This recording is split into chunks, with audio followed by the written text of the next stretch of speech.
Catherine Hudson and Charlotte Wilmot, who were nurses and care worker at Blackpool Victoria Hospital, have been jailed. Catherine has been jailed for 7 years and Charlotte has been jailed for 3 years. This is because during their shifts, they were sedating their patients on a stroke unit.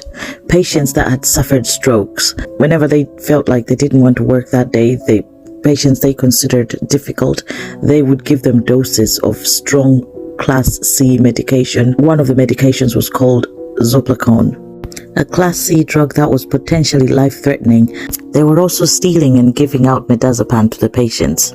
The patients would sleep for days while they enjoyed and did nothing during their shifts.